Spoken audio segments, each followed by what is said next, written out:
Hare Krishna. Welcome to Vedic Village. So, we were discussing about some basic fundamental questions of the life, and we took shelter of Bhagavad Gita to find answer of those questions. So, just to briefly summarize the main questions, it was about the wrong identification, as it was said that bodily concept of life. Scripture says that it is a situation of abodha jata, that a person is bewildered and he or she does not know his true identification. There are a lot of contaminations. Then there was question of how to purify the contamination of the consciousness. Then we discussed the question of unlimited desire, lust and greed to enjoy this material world. Just like a desert mirage, an animal sees that there is a water. He appears to be seeing the water. He runs there, but there is no water. The students of science must be knowing this. Then he goes again, he sees water in a desert at some distance, he runs again. Actually, there is no water. Again, the same thing happens, and finally he dies in the search of water. Similar is the situation with us also. We want to search happiness. We want to find happiness each and every point of time. But still, mostly we get unhappiness. This was the question. To find out the happiness each and every time, Scripture says it is the true nature. Anandamaya abhyasat. It is the true nature of whom? Not this body of flesh and bone. Because this is matter. And matter is always temporary. It comes in existence at a point, and after some time it dwindles. It is not permanent. But our desire for happiness is a permanent desire, because we are not this body. We are something within this body which is not temporary, which is permanent. Anandamaya abhyasat, which wants constant happiness, hunting for pleasure each and every moment. So there was question of wrong identification with this body. And all these questions are called as the most intelligent questions in the scriptures. And it is called as Jivasya Tattva Jigyasa. Jivasya Tattva Jigyasa. An inquiry of a soul, a person, for the basic fundamental truths of life. So that's roughly what we discussed. And we ourselves could not find the answer, as scripture says that every person, no matter who he or she is, we have 4 defects. What are those 4 defects? We try to understand by the allegory of cave story of Socrates also.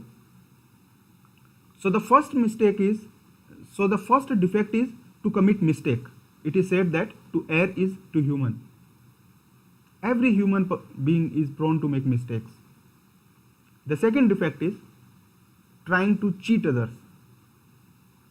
This cheating tendency. If somebody is not seeing me, I can do that. I can manipulate the things. The tendency of manipulation, cheating tendency. The third one is imperfect senses. Our senses are very, very limited. For example, we can see only within a range of a visible light. We cannot see in the darkness. Maybe few species can see. We can listen only a particular frequency of sound, not beyond that range. We can tolerate a certain frequency of energy, like we cannot directly expose to alpha rays or higher rays, those who have a lot of energy, ultraviolet rays. So we are limited in so many aspects. Our senses are highly limited. And with these limited senses, if we want to know the absolute truth, that's not possible. It is saying like that, with a defective machine, we want a perfect product. That's not possible. And the fourth one is to become illusioned. We become illusioned by the external circumstances. We come under illusion. For example, we cannot comprehend the things as they are.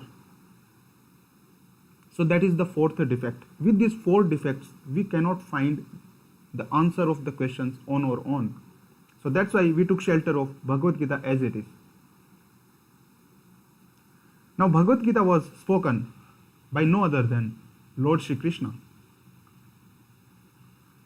When we say Lord Krishna, we mean the Supreme Personality of Godhead, the person who is the cause of all the causes,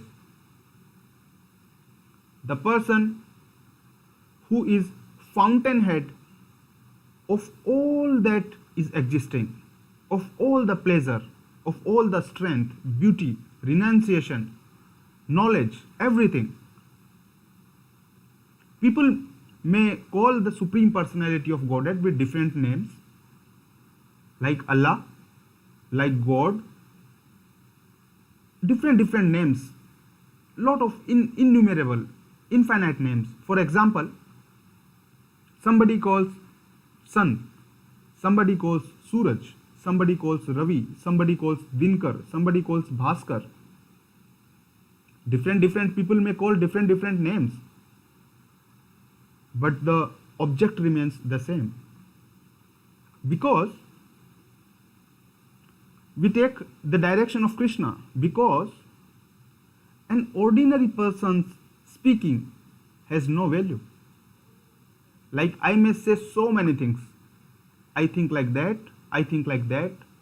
According to me, it may be perhaps a company which designs a product, for example this mouse. Only that company has right to make its manual.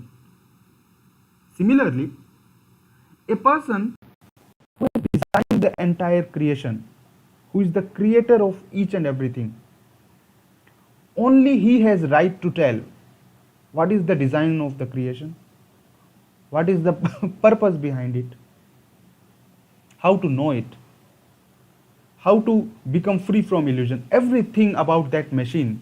This universe is like a grand design, as the scientists Carl Sagan and Stephen Hawking says. It looks like a grand design. And only the designer, the creator, can give the code behind it.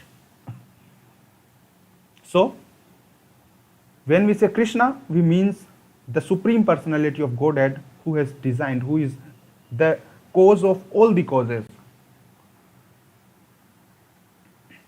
And this is not what only we say. All the great sages like Narada, Asita, Devala, Vyasa, Madhvacharya, Sankaracharya, Chaitanya Mahaprabhu, all have accepted Krishna as the Supreme Person unequivocally. So, we also decide to take guidance from Krishna. The Bhagavad Gita, as we say, it has been the authoritative scripture throughout the time and space. Now,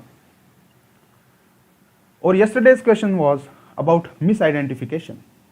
That we were identifying that I am this body and I am trying to act as per that identification. And that was the main reason of my problem. So what is the true identification then? The true identification is that I am the servant of Lord. I am not an independent person who wants to become Lord it over. There is someone who is Lord.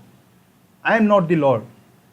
That is the first step in a right direction. That I am not the Lord. Someone else is the Lord who has created it. Because everything I may want to be Lord, but everything is not acting under my direction and control. This pandemic has given us a very tough lesson. We may call ourselves such a great scientist, such a great nation, everything so great. But we were helpless. Everybody was helpless. It shows that we are not the controllers. It shows that we are very, very limited. We are controlled. We are not the controller. Someone else is the controller of everything. Now, if I identify with the Lord, okay, there is some creator who has created me, there is some purpose. Well, Bhagavad Gita answers that. Srila Prabhupada explains in Bhagavad Gita that we can be in 5 relations with the Lord. Yes, in fact, the relations like we can be servant of the Lord, we can be friend of the Lord, we can be in a paternal relation like mother and father of the Lord, we can be a conjugal lover of the Lord in the relationship, we can be a simple admirer of the Lord. There are different relations, but these relations are not like material relations. A servant and a master relationship in this world is not so good because that is based on exploitation. But the relation with the Lord is not like that, because we want happiness each and every time. The Creator has designed us like that we want happiness each and every time. So the original relationship must be like that, which provides happiness each and every time, which provides constant happiness to us, because the original relation is bound to be the real relationship. Every soul is connected to the Lord. Every soul is the part and parcel of the Supreme Lord. And we all are not masters, but servant of the Lord. In fact, to accept the instructions of the Lord is the first step in this direction. But this is not the blind acceptance of somebody's instructions. It is like a science. Every instruction of Bhagavad Gita we can apply in our life, and we can practically see that whether it acts or not. And it is so natural that if we are hungry and if we eat food, there is no need of certification that my hunger is going away. If I am hungry and I am eating food, I can naturally feel that my hunger is going away. Bhagavad Gita's instructions are so natural, so scientific, so genuine, that each and every instruction we can apply in our life, and we can see eye to eye. We can feel ourselves that these are not mere instructions which are being imposed upon us. These are the transcendental facts. And as such, this is called Sanatan Dharma. Sanatan Dharma does not mean Hindu, Muslim, all these things. No. Sanatan Dharma, as we already discussed, Dharma means the original occupational duty. Like we discussed, a watermelon cannot be Hindu watermelon, Muslim watermelon, Sikh watermelon. A watermelon's dharma is sweetness, its juicy nature. Similarly, the the dharma of a living entity, every living entity, is to render service. Rendering service is the original dharma of everyone, because we all are servants of the Supreme Lord. We are bound by His instructions. Originally, we are supposed to follow His instructions as servants. That is our dharma. But here in this world, due to misidentification, we are identifying with this body. We are trying to serve other masters which are not real. I am serving my senses. These are false masters. My tongue is demanding so many things. I am servant of my tongue. My eyes want to watch so many nonsense things. I am servant of my eyes. My ear want to listen so many things which are not bona fide. I am servant of that. I am servant of so many other things. And I am serving unnecessarily like an ass. Just for 2 morsels of grass, an ass works so hard. And similarly is the situation of most of us. Due to misidentification, we are working in a wrong direction. So today we discussed about the right identification. We will continue this series, and there will be the final lecture for Bhagavad Gita introduction, and then we will systematically study Bhagavad Gita in detail. This is the most important knowledge each and every student of India and the world should be given. All other knowledges which are related to this body are being provided in the school, colleges. So much is being spent by the governments. So many educational policies, programs, and they are teaching only the science of this body, how to maintain this body nicely. But nobody is teaching the science of the soul, which is given in the Vedic literatures. And that is the true knowledge each and everybody should be given. Other knowledge is all right. Nobody is denying that.